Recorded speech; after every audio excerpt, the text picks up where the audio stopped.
Hello, Jacqueline. How are you today?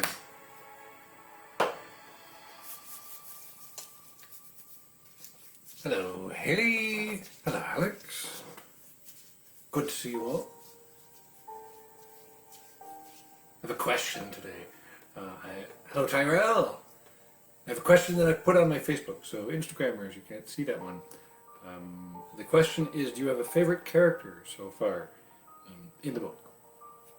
And if there's a character in the future, don't remind me because it's been a while since I've read it, and I remember the movie pretty clearly. But I want to leave open room for being surprised by things. Because that can be kind of fun to experience together, can't it? Alright. Hand dryness taken care of. Give it a moment. I'm sure you are. Well done, though, on that, Jacqueline. Good job on actually sticking through that through the whole month. That's a big deal. I went jogging one day. I jogged all the way to the United Cycle and back, and I could barely move the next day. I had trouble getting out of bed because I was so stiff. Favorite characters, Anne Shirley so far. Anne is a wonderful character. It's tough not to love Anne.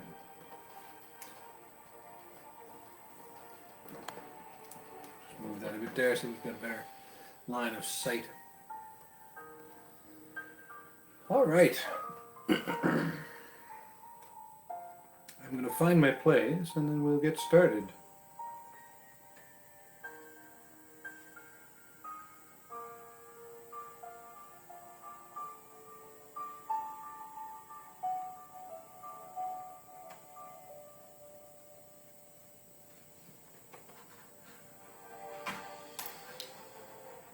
Time has come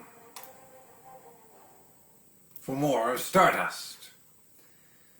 So we are now starting on chapter 5, in which there is much fighting for the crown. Most recently, Tristran had found the fallen star and found out that it's in fact a personage of some sort who has a broken leg.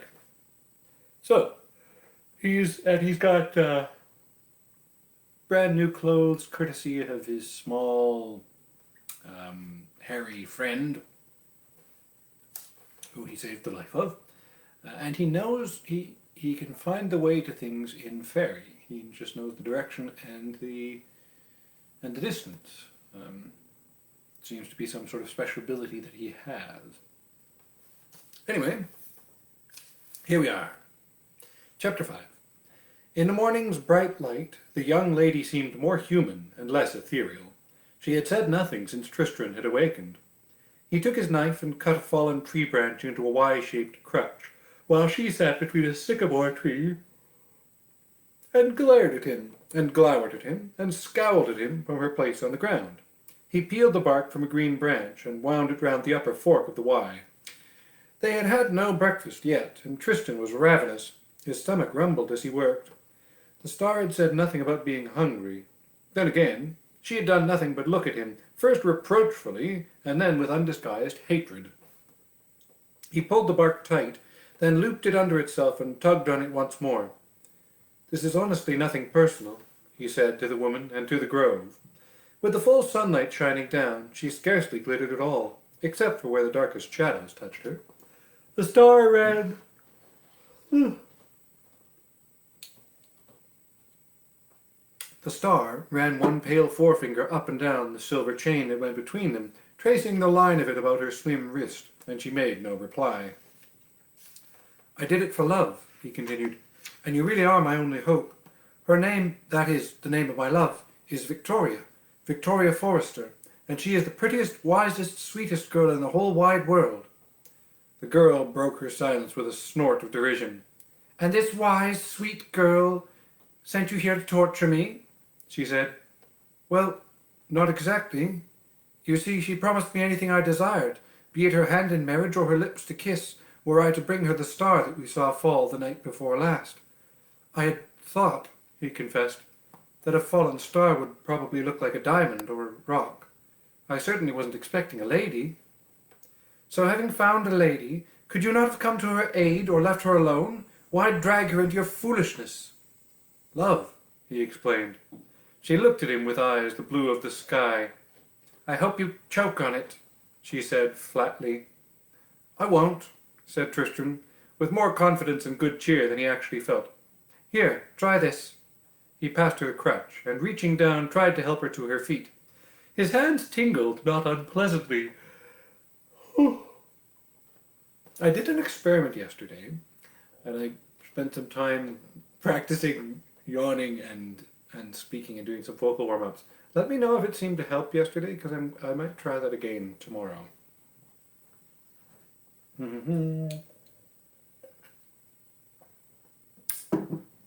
His hands tingled not unpleasantly where his skin touched hers.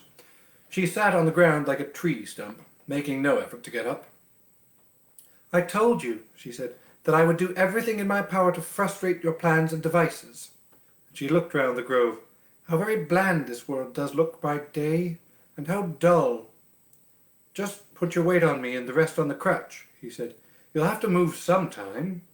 He tugged on the chain, and reluctantly the star began to get to her feet, leaning first against Tristran, and then, as if proximity to him disgusted her, on the crutch.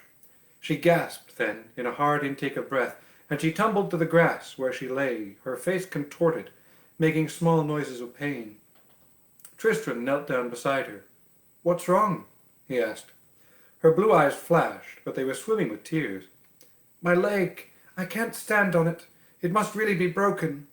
Her skin had gone as white as a cloud, and she was shivering. "I'm sorry," said Tristran uselessly. "I can't make you a splint. I've done it. I can make you a splint. I've done it for sheep. It'll be all right." He squeezed her hand, and then he went to the brook and dipped his handkerchief in it, and gave it to the star to wipe her forehead.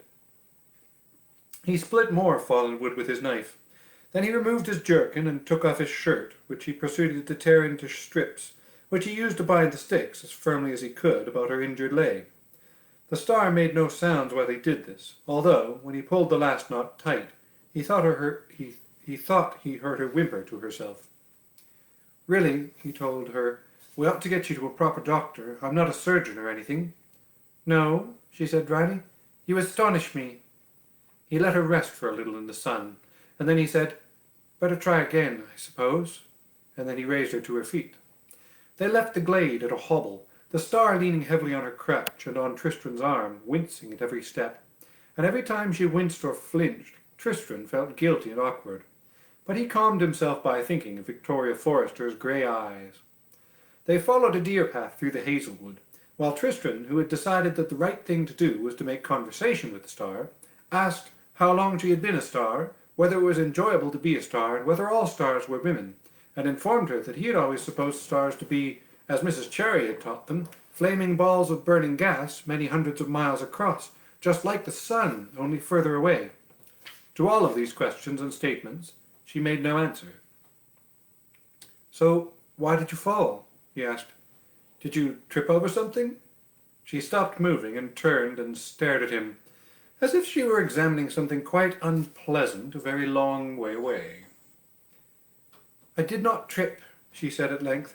"I was hit in the side by this." She reached into her dress and pulled out a large yellowish stone, which dangled from 2 lengths of silver chain.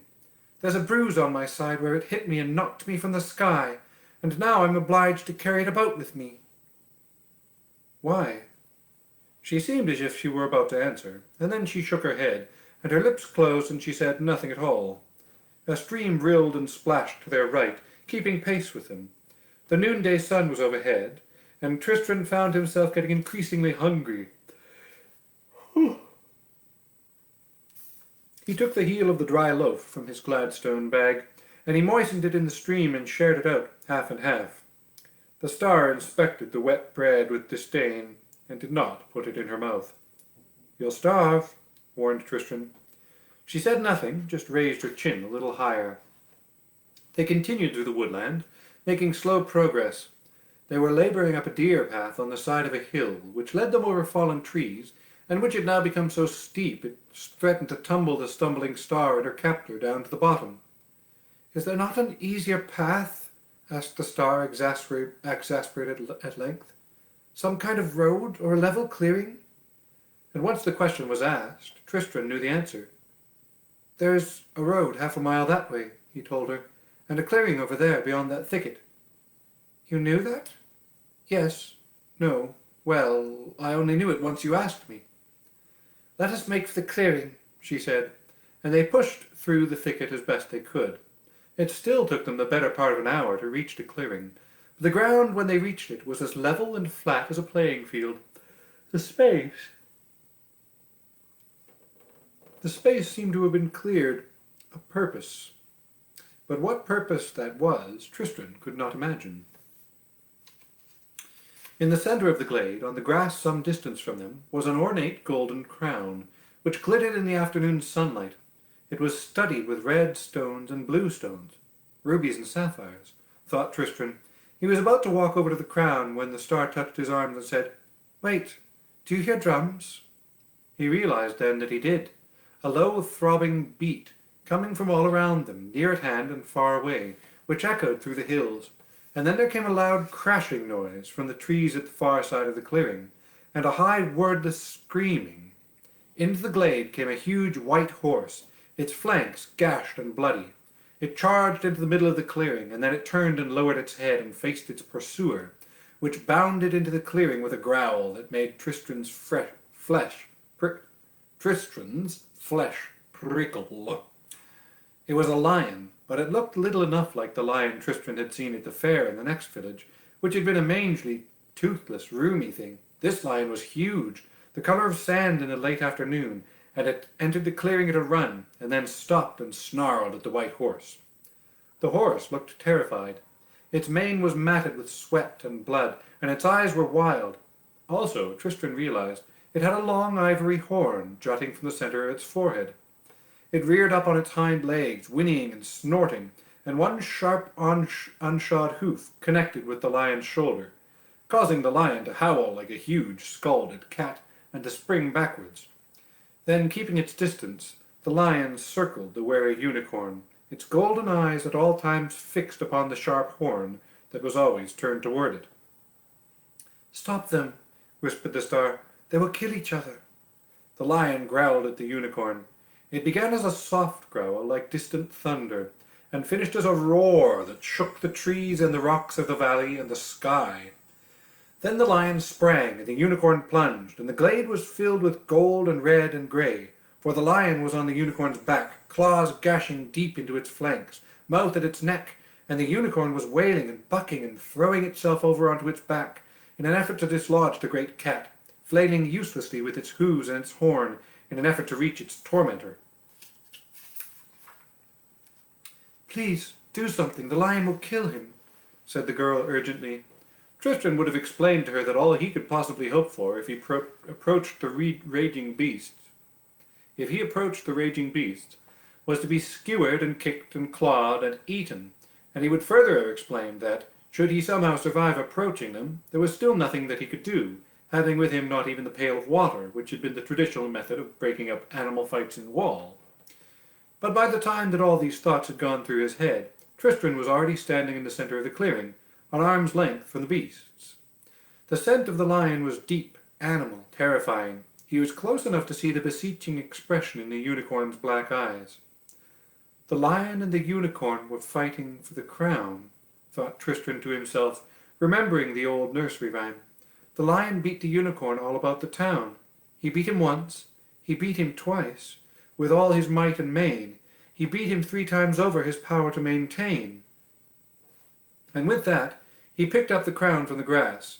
It was as heavy and as soft as lead, and he walked towards the animals, talking to the lion as he had talked to the ill-tempered rams and agitated ewes in his father's fields, saying, "Here now, easy, here's a crown, good boy."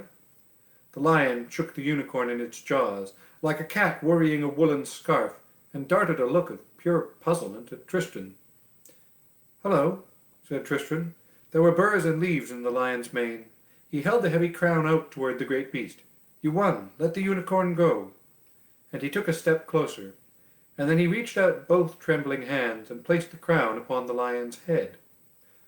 The lion clambered off the prone body of the unicorn and began to pad silently about the clearing, its head raised high.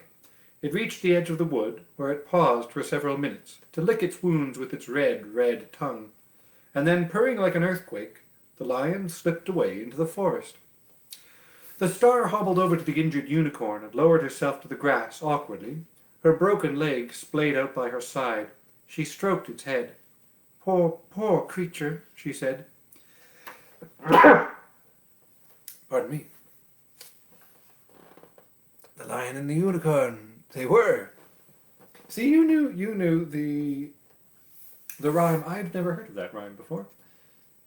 But I am glad to know that it is a real rhyme. "Poor, poor creature," she said. It opened its dark eyes and stared at her. And then it laid its head upon her lap and closed its eyes once more. Tristran ate the last of the hard bread for his supper that night, and the star ate nothing at all. She had insisted that they wait beside the unicorn, and Tristran had not the heart to refuse her. The clearing was dark now. The sky above them was filled with the twinkling of 1,000 stars. The Star-Woman glittered as if she had been brushed by the Milky Way, while the unicorn glowed gently in the darkness, like a moon seen through clouds. Tristran lay beside the huge bulk of the unicorn, feeling its warmth radiating out into the night. The star was lying on the other side of the beast. It sounded almost as if she were murmuring a song to the unicorn. Tristran wished that he could hear her properly. The fragments of melody he could make out were strange and tantalizing, but she sang so quietly he could hear next to nothing at all. His fingers touched the chain that bound them. Cold as snow it was, and tenuous as moonlight on a mill pond, or the glint of light on a trout's silver scales as it rises at dusk to feed. And soon he slept. The Witch Queen drove her chariot down a forest path, lashing the flanks of the twin white billygoats with a whip when they flagged. She had observed the small cooking fire burning beside the path from almost half a mile back, and she knew from the colour of the flames that it was the fire of one of her people, for witch fires burn with certain unusual hues. Oh, so it does. It's been rather a long time since I read Alice Through the Looking Glass. Yeah, Lewis Carroll. It is definitely Lewis Carroll. Thanks, folks. So she reined in her goats when she reached the brightly painted gypsy caravan, and the cooking fire, and the iron-haired old woman who sat beside the fire, tending to the spit over the flames on which a hare was roasting. Fat dripped from the hare's open gut, hissing and sizzling in the fire, which gave off the twin aromas of cooking meat and of wood smoke. A multicolored bird sat beside the old woman on a wooden perch. It raised its feathers and called out in alarm when it saw the Witch Queen, but it was chained to its perch and could not leave. "Before you says anything," said the grey-haired woman, "I should tell you that I'm just a poor old flower seller, a harmless old biddy who's never done nothing to no one, and that the sight of a grand and terrifying lady such as yourself fills me with dread and fear." "I will not harm you," said the Witch Queen. The harridan screwed up her eyes to slits, and looked the lady in the red kirtle up and down. "That's what you says," she says, "but how am I to know that it's so, a sweet old dear like me, who's all a-tremble from her toes to her water? You might be planning to rob me in the night, or worse." And she poked the fire with a stick, so it leapt up. The smell of the cooked meat hung on the still evening air. I swear, said the lady in the scarlet kirtle, that by the rules and constraints of the sisterhood to which you and I belong, by the puissance of the Lilim, and by my lips and breasts and maidenhead, that I mean you no harm, and I shall treat you as if you were my own guest. That's good enough for me, dearie ducks, said the old woman, her face breaking into a smile. Come and sit down beside me. Supper'll be cooked in 2 shakes of a lamb's tail. With good will, said the lady in the red kirtle. The goats snuffled and munched at the grass and the leaves beside the chariot, eyeing with disfavour the tethered mules which pulled the caravan during the day. Fine goats, said the harridan. The witch queen inclined her head and smiled modestly. The firelight glinted on the little scarlet snake wrapped as a bracelet around her wrist. No, my dear, my old eyes aren't what they once were by any means, but would I be correct in supposing that one of those fine fellows started life walking on 2 legs, not 4? Such things have been heard of, admitted the witch queen. That splendid bird of yours, for example.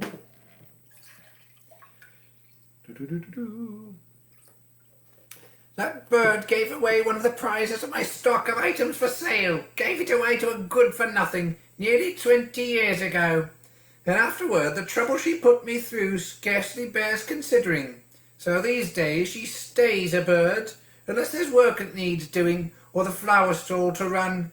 And if I could find a good strong servant, not afraid of a little hard work, why then she would stay a bird forever. The bird chirped sadly upon her perch. They call me Mistress Semele, said the harridan. They called you Ditchwater Sal when you were a young chit of a thing, thought the witch queen, but she did not say this aloud, instead saying, You may call me Morweneg, which was, she reflected, almost a joke, for Morweneg means wave of the sea, and her true name was long since drowned and lost beneath the cold ocean. Mistress Semele got to her feet and made her way into the interior of the caravan, emerging with 2 painted wooden bowls, 2 wooden-handled knives, and a small pot of herbs, dried and flaked to a green powder. I was going to be eaten with fingers on a plate of fresh leaves, she said, handing a bowl to the lady in the scarlet kirtle. The bowl had a sunflower painted upon it, visible under a layer of dust. But I thought, well, how often does I get such fine company? So nothing but the best. Head or tails? Let it be your choice, said her guest. Head, then, for you, with the luscious eyes and brains and the crispy, crunchy ears of him, and I'll have the rump, with nothing but dull meat to nibble. That's not very good hospitality. She lifted the spit off the fire as she spoke, and using both knives so fast they seemed little more than a glitter of blades, she parted the carcass and sliced the meat from the bones, and dealt it out fairly equitably into each bowl. She passed the pot of herbs to her guest. There's no salt, my dear, but if you shake this on it will do the trick. A little basil, a little mountain thyme, my own recipe. The witch queen took her portion of roasted hare and one of the knives, and she sprinkled a little of the herbs onto the dish. She speared some meat on the point of the knife and ate it with relish, while her host toyed with her meat and then blew on it fastidiously, steam coming from the crisp brown meat. How is it? Asked the old woman. Perfectly palatable, said her guest honestly. It is the herbs make it so fine, explained the harridan. I can taste the basil and the thyme, said the guest, but there is another taste I find harder to place. Ah, said Madame Semele, as she nibbled a sliver of the meat. It is certainly a most uncommon taste. That it is. It's an herb that grows only in Geremont, on an island in the middle of a wide lake. It is most pleasant with all manners of meats and fishes, and it reminds me in flavour a little of the leaves of fennel, but with a hint of nutmeg. The flowers of it are a most attractive shade of orange. It is good for wind and the ague, and it is, in addition, a gentle soporific, which has the curious property of causing one who tastes of it to speak nothing but the truth for several hours. The lady in the scarlet kirtle stared at the contents of the bowl with anger in her eyes. Limbus grass, she said. You dared to feed me limbus grass. That's how it would seem, dearie.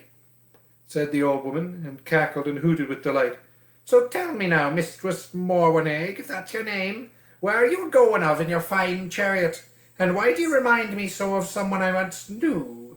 And Madame Semele forgets nothing and no one." "I am on my way to find a star," said the Witch Queen, "which fell in the great woods on the other side of Mount Belly. And when I find her, I shall take my great knife and cut out her heart while she lives, and while her heart is her own. For the heart of living star is a sovereign remedy against all the snares of age and time. My sisters wait for me to return." Madame Semele hooted and hugged herself, swaying back and forth, bony fingers clutching her sides. "The heart of a star, is it? Such a prize it will make for me. I shall taste enough of it that my youth will come back, and my hair turn from grey to golden. Then I shall take all the heart that's left to the great market at Wall." "You shall not do this thing," said her guest very quietly. "No? You are my guest, my dear. You swore your oath. You've tasted of my food. According to the laws of our sisterhood, there is nothing you can do to harm me." "Oh, there are so many things I could do to harm you, Ditchwater Sal, but I shall simply point out that one who has eaten limbus grass can speak nothing but the truth for several hours afterward. And one more thing." Distant lightning flickered in her words as she spoke, and the forest was hushed as if every leaf and every tree were listening intently to what she said. "This I say, you have stolen knowledge you did not earn, but it shall not profit you, for you shall be unable to see the star, unable to perceive it, unable to touch it, to taste it, to find it, to kill it. Even if another were to cut out its heart and give it to you, you would not know it, never know what you had in your hand. This I say. These are my words, and they are true speaking. And know this also. I swore by the compact of the sisterhood that I would do you no harm. Had I not so sworn, I would change you into a black beetle, and I would pull your legs off one by one, and leave you for the birds to find for putting me to this indignity." Madame Semele's eyes opened wide with fright, and she stared over the flames of the fire at her guest. "Who are you?" she said. "When you knew me last," said the woman in the scarlet kirtle, "I ruled with my sisters in Carnadine before it was lost." "You? But you are dead, long dead." "They have said that the Lilin were dead before now, but they have always lied. The squirrel has not yet found the acorn that will grow to the oak that will be cut to form the cradle of the babe that will grow to slay me." Silver flashes glittered and flared in the flames as she spoke. "So it is you, and you have your youth back," sighed Madame Semele. "And now I too shall be young again." The lady in the scarlet kirtle stood up then, and placed the bowl which had contained her portion of the hair into the fire. "You shall be nothing of the kind," she said. "Did you not hear me? A moment after I leave you shall forget that you ever saw me. You shall forget all of this, even my curse, although the knowledge of it shall vex and irritate you like an itch in a limb long since amputated. And may you treat your guests with more grace and respect in the future." The wooden bowl burst into flames then, a huge gout of flame which singed the leaves of the oak tree far above them. Madame Semele knocked the blackened bowl from the fire with a stick, and she stamped it out in the long grass. "Whatever could have possessed me to drop the bowl into the fire?" she exclaimed aloud. "And look, one of my nice knives all burned up and ruined. Whatever was I a-thinking of?" There came no answer. From further down the road came the drumming beats of something that might have been the hoofs of goats, racing on into the night. Madame Semele shook her head, as if to clear it of dust and cobwebs. "I'm getting old," she said to the multicolored bird who sat on its perch beside her, and who had observed everything and forgotten nothing. "Getting old, and there's no doing anything about that." The bird shifted uncomfortably on its perch. A red squirrel quested, hesitating a little, into the firelight. It picked up an acorn, held it for a moment in its hand-like front paws, as if it were praying. Then it ran away to bury the acorn and to forget it. Dun dun dun. Scaith's Ebb is a small seaport town built on granite, A town of chandlers and carpenters and sailmakers, of old sailors with missing fingers and limbs, who have opened their own grog-houses, or spend their days in them, what is left of their hair still tarred into long queues, though the stubble on their chins is long since dusted to white. There are no whores in Scathes Ebb, or none that consider themselves as such, although there have always been many women who, if pressed, would describe themselves as much married, with one husband on this ship here every 6 months, and another husband on that ship back in port for a month or so every 9 months. The mathematics of the thing have always kept most folks satisfied, and if ever it disappoints and a man returns to his wife while one of her other husbands is still in occupancy, why then there is a fight, and the grog shops to comfort the loser. The sailors do not mind the arrangement, for they know that this way there will at least be one person who will, at the last, notice when they do not come back from the sea, and will mourn their loss, and their wives content themselves with the certain knowledge that their husbands are also unfaithful, for there is no competing with the sea in a man's affections, since she is both mother and mistress, and she will wash his corpse also in time to come, wash it to coral and ivory and pearls. So it was to Scathes Ebb that Lord Primus of Stormhold came one night, all dressed in black, with a beard as thick and serious as one of the stork's nests in the town's chimneys. He came in a carriage, drawn by a team of black horses, and he took a room in the Seamen's Rest on Crook Street. He was considered most peculiar in his needs and requests, for he brought his own food and drink into his rooms, and kept it locked in a wooden chest, which he would only open to take himself an apple or a wedge of cheese or a cup of pepper wine. His was the topmost room in the Seamen's Rest, a high and spindly building, built on a rocky outcrop to facilitate smuggling. He bribed a number of the local street urchins to report to him the moment they saw any fellow they did not know come to town, by land or by sea. In particular, they were to look for a very tall, angular, dark-haired fellow, with a thin, hungry face and blank eyes. "Primus is certainly learning caution," said Secundus to his 5 other dead brothers. "Well, you know what they say," whispered Quintus, in the wistful tones of the dead, which sounded on that day like the lapping of distant waves upon the shingle. "A man who is tired of looking over his shoulder for Septimus is tired of life." In the mornings, Primus would talk to the sea captains with ships in Scathes Ebb, buying them grog liberally, but neither drinking nor eating with them. In the afternoon he would inspect the ships in the docks. Yes, lots of taking food from strangers, although Primus is certainly not doing that. And the mushrooms turned out all right. Soon the gossips of Scathes Ebb, and there were many, had the gist and juice of it all.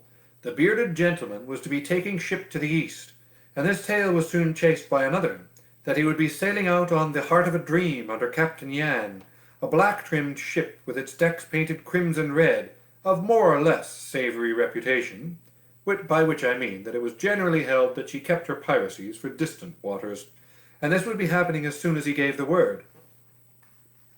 "Good master," said a street urchin to Lord Primus, "there's a man in town come by land. He lodges with Mistress Pettier. He's thin and crow-like, and I saw him in the ocean's roar, buying grog for every man in the room. He says he is a distressed seafaring man, seeking a berth." Primus patted the boy's filthy head and handed him a coin. Then he returned to his preparations, and that afternoon it was announced that the Heart of a Dream would leave harbour in 3 short days. The day before the Heart of a Dream was to set sail, Primus was seen to sell his coach and horses to the stableman on Wardle Street, after which he walked down to the quay, dispensing small coins to the urchins. He entered his cabin on the Heart of a Dream, and gave strict orders that no one was to disturb him, for any reason, good or bad, until they were at least a week out of port. That evening, an unfortunate accident befell an able seaman who had crewed the rigging in the Heart of a Dream. He fell, when drunk, on the slippery cobblestones of Revenue Street and broke his hip. Luckily, there was a replacement at the ready, the very sailor with whom he had been drinking that evening, and to whom he had been persuaded to demonstrate a particularly complicated hornpipe step on the wet hornpipe step on the wet cobbles. And this sailor, tall, dark, and crow-like, marked his ship's papers with a circle that night, and was on deck at dawn when the ship sailed out of the harbour in the morning mist. The Heart of a Dream sailed east. And Lord Primus of Stormhold, his beard freshly trimmed, watched it sail from the cliff-top until it was lost to view. Then he walked down to Wardle Street, where he returned the stableman's money and a bit more besides, and he rode off on the coast road toward the west in a dark coach pulled by a team of black horses. It was an obvious solution. After all, the unicorn had been ambling hugely behind them for most of the morning, occasionally nudging the Star's shoulder with its big forehead. The wounds on its dappled flank, which had blossomed like red flowers under the lion's claws the day before, were now dried to brown and scabbed over. The Star limped and hobbled and stumbled, and Tristran walked beside her, cold chain binding wrist to wrist. On the one hand, Tristran felt there was something almost sacrilegious about the idea of riding a unicorn. It was not a horse, did not subscribe to any of the ancient pacts between man and horse. There was a wildness in its black eyes, and a twisting spring to its step which was dangerous and untamed. On the other hand, Tristran had begun to feel, in a way that he could not articulate, that the unicorn cared about the Star and wished to help her. So he said, "Look, I know all that stuff about frustrating my plans every step of the way, but if the unicorn is willing, perhaps it would carry you on its back for a little way." The Star said nothing. "Well?" She shrugged. Tristran turned to the unicorn, stared into its pool black eyes. "Can you understand me?" he asked. It said nothing. He had hoped it would nod its head or stamp a hoof like a trained horse he had once seen on the village green when he was younger, but it simply stared. "Will you carry the lady, please?" The beast said not a word, nor did it nod or stamp, but it walked to the Star and it knelt down at her feet. Tristran helped the Star onto the unicorn's back. She grasped its tangled mane with both hands and sat side saddle upon it, her broken legs sticking out. And that was how they travelled for some hours. Tristran walked along beside them, carrying her crutch over his shoulder, with his bag dangling from the end. He found it as hard to travel with the Star riding the unicorn as it had been before. Then he had been forced to walk slowly, trying to keep pace with the Star's limping hobble. Now he was hurrying to keep up with the unicorn, nervous lest it could get too far ahead, and the chain that linked them both should pull the Star from the beast's back. His stomach rumbled as he walked. He was painfully aware how hungry he was. Soon Tristran began to think of himself as a hunger, thinly surrounded by flesh, and as fast as he could, walking. He stumbled and knew he was going to fall. "Please, stop," he gasped. The unicorn slowed and stopped. The Star looked down at him. Then she made a face and shook her head. "You had better come up here too," she said, "if the unicorn will let you. Otherwise you'll just faint or something and drag me onto the ground with you. And we need to go somewhere so that you can get food." Tristran nodded gratefully. The unicorn appeared to offer no opposition, waiting passively. So Tristran attempted to clamber up onto it. It was like climbing a sheer wall, and as fruitless. Eventually, Tristran led the animal over to a beech tree which had been uprooted several years before by a storm, or a high wind, or an irritable giant. And, holding his bag and the Star's crutch, he scrambled up the roots onto the trunk, and from there onto the back of the unicorn. "There's a village on the other side of that hill," said Tristran. "I expect that we can find something to eat when we get there." He patted the unicorn's flanks with his free hand. The beast began to walk. Tristran moved his hand to the Star's waist to steady himself.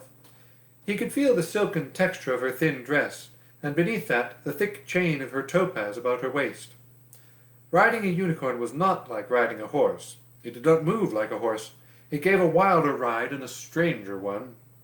The unicorn waited until Tristran and the Star were comfortable on its back, and then, slowly and easily, it began to put on speed. The trees surged and leapt past them. The Star leaned forward, her fingers tangled into the unicorn's mane. Tristran gripped the sides of the unicorn with his knees, and simply prayed, his hunger forgotten, that he would not be knocked to the ground by a stray branch. Soon he found he was beginning to enjoy the experience. There is something about riding a unicorn, for those people who still can, which is unlike any other experience, exhilarating and intoxicating and fine. The sun was setting when they reached the outskirts of the village. In a rolling meadow beneath an oak tree, the unicorn came to a skittish halt, and would go no further. Tristran dismounted and landed with a bump on the grass of the meadow. His rump felt sore, but with the star looking down at him, and uncomplaining, he dared not rub it. "Are you hungry?" he asked the star. She said nothing. "Look," he said, "I'm starving, perfectly famished. I don't know if stars eat or what they eat, but I won't have you starving yourself." He looked up at her questioning. She stared down at him, first impassively, then, in a trice, her blue eyes filled with tears. She raised a hand to her face and wiped away the tears, leaving a smudge of mud on her cheeks. "We eat only darkness," she said, "and we drink only light, so I'm not hungry. I'm lonely and scared and cold and miserable and captured, but I'm not hungry." "Don't cry," said Tristran. "Look, I'll go into the village and get some food. You just wait here. The unicorn will protect you if anyone comes."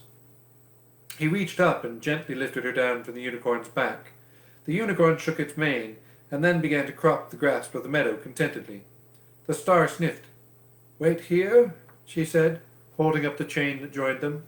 "Oh," said Tristran, "give me your hand." She reached her hand out to him. He fumbled with the chain to undo it, but it would not undo. Said Tristran. He fumbled with the chain around his own wrist, but it, too, held fast. "It looks," he said, "as if I'm as tied to you as you are to me." The star threw her hair back and closed her eyes and sighed deeply. And then again, opening her eyes, once again self-possessed, she said, "Perhaps there's a magic word or something." "I don't know any magic words," said Tristran. He held the chain up. It glittered red and purple in the light of the setting sun. "Please?" he said. There was a ripple in the fabric of the chain, and he slid his hand out of it. "Here you go," he said, passing the star to the other end of the chain that had bound her. "I'll try not to be too long, and if any of the fair folk sing their silly songs at you, don't for heaven's sake throw your crutch at them. They'll only take it." "I won't." "I'll have to trust you on your honor as a star not to run away," he said. She touched her splinted leg. "I will do no running for quite some time," she said pointedly, and with that Tristran had to content himself. He walked the last half a mile into the village. It had no inn, being far off the beaten track for travellers, but the portly old woman who explained this to him then insisted he accompany her to her cottage, where she pressed upon him a wooden bowl full of barley stew with carrots in it, and a mug of small beer. He exchanged his cambric handkerchief for a bottle of elderflower cordial, a round of green cheese, and a number of unfamiliar fruits. They were soft and fuzzy, like apricots, but were the purple blue of grapes, and they smelled a little like ripe pears. Also the woman gave him a small bale of hay for the unicorn.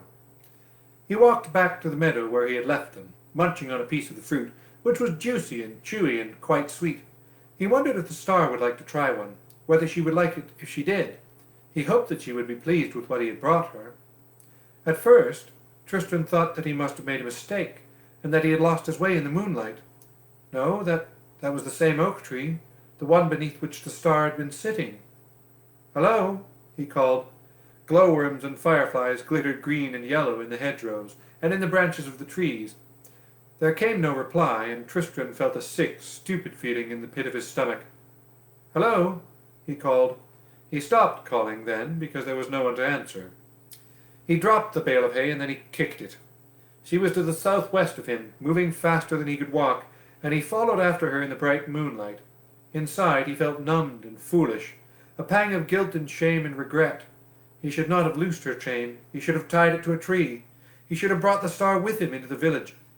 This went through his head as he walked, but another voice spoke to him also, pointing out that if he had not unchained her then, he would have done it some time soon, and she would have run from him then. He wondered if he would ever see the star again, and he stumbled over roots as the way led him between old trees into the deep woods. The moonlight slowly vanished beneath the thick canopy of leaves, and after stumbling vainly in the dark for a short while, he lay himself down beneath a tree, rested his head on his bag and closed his eyes, and felt sorry for himself until he fell asleep. About 45 minutes. I think we will be able to finish the chapter, I think. On a rocky mountain pass, on the southernmost slopes of Mount Belly, the witch queen reined in her goat-drawn chariot and stopped and sniffed the chilly air. The myriad stars hung cold in the sky above her. Her red lips curved up into a smile of such beauty, such brilliance, such pure and perfect happiness, that it would have frozen your blood in your veins to have seen it. "There," she said, "she is coming to me." And the wind of the mountain pass howled about her triumphantly, as if in answer. Primus sat beside the embers of his fire, and he shivered beneath his thick black robe. One of the black stallions, waking or dreaming, whinnied and snorted, and then it rested once more. Primus' face felt strangely cold. He missed his thick beard. With a stick he pushed a clay ball from the embers.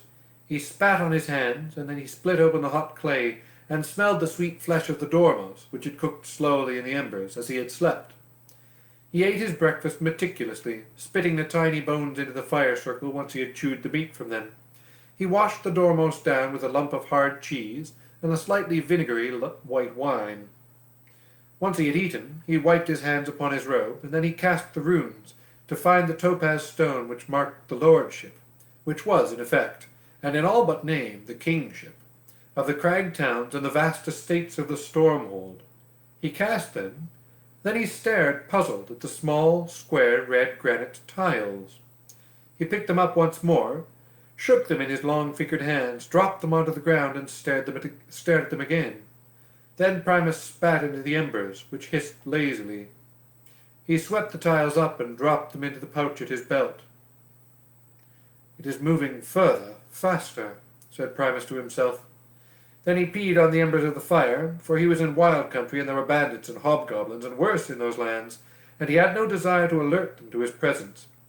Then he hitched the horses to the carriage and climbed into the driver's seat, and drove them toward the forest to the west and to the mountain range beyond. The girl held tight to the unicorn's neck as it tumbled headlong through the dark forest. There was no moonlight between the trees, but the unicorn glimmered and shone with pale light like the moon, while the girl herself glittered and glowed, as if she trailed a dust of lights. And passing through the trees, it might have seemed to a distant observer that she seemed to twinkle on and off and off and on, like a tiny star. Chapter 6. I think perhaps we will leave it there for tonight, because we don't really have time to get so far into this chapter. Well, maybe. We've got 12 pages. Let's try it and see how far we get. Chapter 6. What the Tree Said. Tristran Thorn was dreaming. He was in an apple tree, staring through a window at Victoria Forrester, who was getting undressed. As she removed her dress, revealing a healthy expanse of petticoat, Tristran felt the branch begin to give way beneath his feet. Then he was tumbling down through the air in the moonlight. He was falling into the moon, and the moon was talking to him. "Please," whispered the moon, in a voice that reminded him a little of his mother's. "Protect her. Protect my child. They mean her harm. I have done all I can." And the moon would have told him more, and perhaps she did, but the moon became the glimmer of moonlight on water far below him, and then he became aware of a small spider walking across his face, and of a crick in his neck, and he raised a hand and brushed the spider carefully from his cheek. And the morning sun was in his eyes, and the world was gold and green. "You were dreaming," said a young woman's voice from somewhere above him. The voice was gentle and oddly accented. He could hear leaves rustle in the copper beech tree overhead. "Yes," he said to whoever was in the tree, "I was dreaming." "I had a dream last night, too," said the voice. "In my dream, I looked up, and I could see the whole forest, and something huge was moving through it, and it got closer and closer, and I knew what it was." She stopped abruptly. "What was it?" asked Tristran. "Everything," she said. "It was Pan. When I was very young, somebody—" I don't like that voice. We're going to... This tree will have a different voice. "Everything," she said. "It was Pan. When I was young, somebody, maybe it was a squirrel, they talk so much, or a magpie, or maybe a fishy, told me that Pan owned all this forest. Well, not owned, not like he would sell the forest to someone, or put a wall all around it, or cut down the trees," said Tristran helpfully. There was a silence. He wondered where the girl had gone. Hello, he said. Hello? There was another rustle of leaves from above him. I think... you shouldn't say things like that. That's not right. I'm going to think about this tree for a minute. If I were a tree... Rustle, rustle, rustle. You shouldn't say things like that. You shouldn't say things like that, she said. Sorry, said Tristran, not entirely sure what he was apologizing for. But you were telling me that Pan owned the forest. Of course he does, said the voice. It's not hard to own something, or everything. You just have to know that it's yours, and then be willing to let it go. Pan owns this forest like that. And in my dream he came over to me. You were in my dream too, leading a sad girl by a chain. She was a very sad, sad girl. Pan told me to help you. Me? And it made me feel all warm and tingly and squishy inside, from the tips of my leaves to the ends of my roots. So I woke up, and there you were, fast asleep with your head by my trunk, snoring like a pigwidgeon. Tristran scratched his nose. He stopped looking for a woman in the branches of the copper beech tree above him, and looked instead at the tree itself. You were a tree, said Tristran, putting his thoughts into words. I didn't always used to be a tree, said the voice in the rustling of the copper beech leaves. A magician made me a tree. What were you before? Asked Tristran. Do you think he likes me? Who? Pan. If you were the lord of the forest, you wouldn't give a job to someone, tell them to give all possible aid and succor unless you liked them, would you? Well, said Tristran, but before he had decided on the politic answer, the tree had already said, A nymph. I was a wood nymph, but I got pursued by a prince, not a nice prince, the other kind, and well, you'd think a prince, even the wrong kind, would understand about boundaries, wouldn't you? You would? Exactly what I think. But he didn't, so I did a bit of invoking while I was running, and ba-boom, tree. What do you think? Well, said Tristran, I do not know what you were like as a wood nymph, madam, but you are a magnificent tree. The tree made no immediate reply, but her leaves rustled prettily. I was pretty cute as a nymph, too, she admitted coyly. What kind of aid and succor exactly? Asked Tristran. Not that I'm grumbling. I mean, right now I need all the aid and succor I can get, but a tree is not necessarily the obvious place to look for it. You cannot come with me, or feed me, or bring the star back, or send us back to Wall to see my true love. I am certain you would do a remarkable job of keeping off the rain were it to rain, but it is not at present raining. The tree rustled, unimpressed. Why don't you tell me your story so far, said the tree, and let me be the best judge of that. Tristran could feel the star moving further and further away from him, at the speed of a cantering unicorn, and he was about to protest that, if there was one thing he did not have time for, it was the recitations of the adventures of his life to date. But then it occurred to him that any progress he had made on his quest so far, he had made by accepting the help that had been offered to him. So he sat on the woodland floor, and he told the copper beech tree everything he could think of, about his love, pure and true, for Victoria Forrester, his promise to bring her a fallen star, not any fallen star, but the one they had seen together from the top of Dighty's Hill, and of his journey into Faery. He told the tree of his journeyings, of the little hairy man, and of the small fair folk who stole Tristan's bowler hat. He told her of the magic candle, and his walk across the leagues to the star's side in the glade, and of the lion and the unicorn, and of how he had lost the star. He finished his story, and there was silence. The copper leaves on the tree shivered softly as in a gentle wind, and then harder as if a storm were coming, and then the leaves formed a fierce, low voice which said, If you had kept her chained, and she had escaped her chains, then there is no power on earth or sky could ever make me help you, not if great Pan or Lady Sylvia herself were to plead or implore me. But you unchained her, and for that I will help you. Thank you, said Tristran. I will tell you 3 true things. 2 of them I will tell you now, and the last is for when you need it most. You will have to judge for yourself when that will be. First, the star is in great danger. What occurs in the midst of a wood is soon known at its furthest borders, and the trees talk to the wind, and the wind passes the word along to the next wood it comes to. There are forces that mean her harm, and worse than harm. You must find her and protect her. Secondly, there is a path through the forest, off past that fir tree. And I could tell you things about that fir tree that would make a boulder blush. And in a few minutes a carriage will be coming down that path. Hurry, and you will not miss it. And thirdly, hold out your hands." Tristran held out his hands. From high above him a copper-coloured leaf came falling slowly, spinning and gliding and tumbling down. It landed neatly in the palm of his right hand. "There," said the tree. "Whew!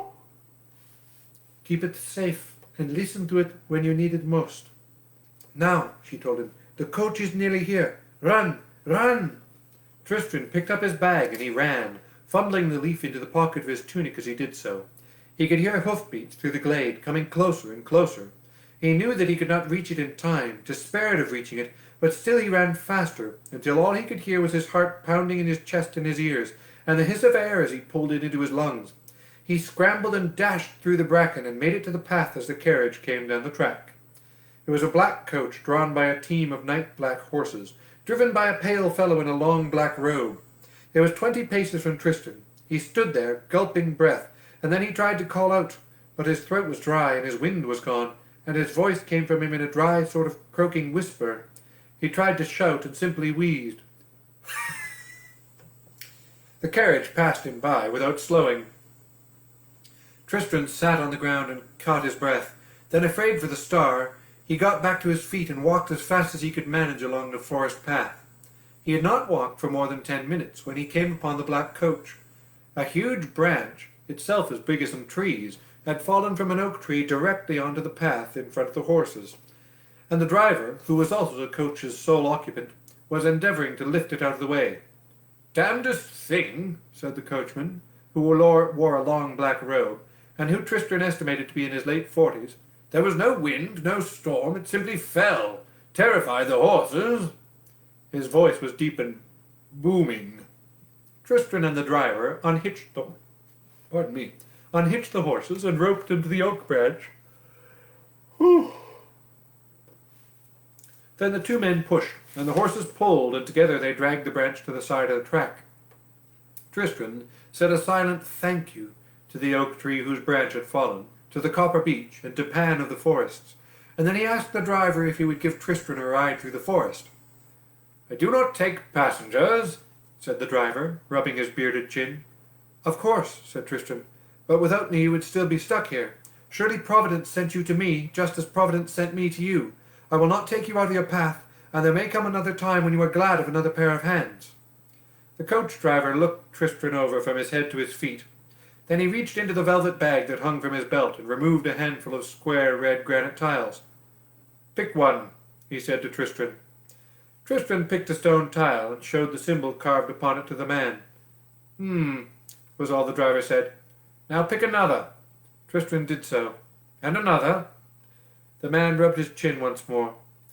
"Yes, you can come with me," he said.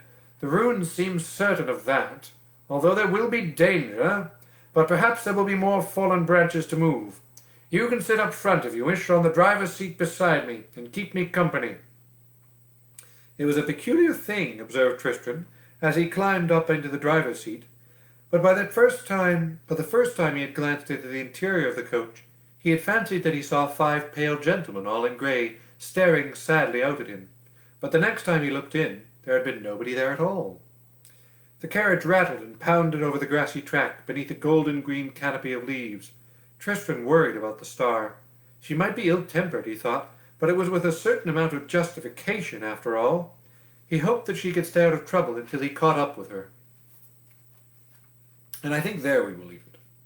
We're not quite done the chapter. We're on page... oh, gosh. We're on a page. Tristran has just joined up with Primus. So we'll leave it there for tonight.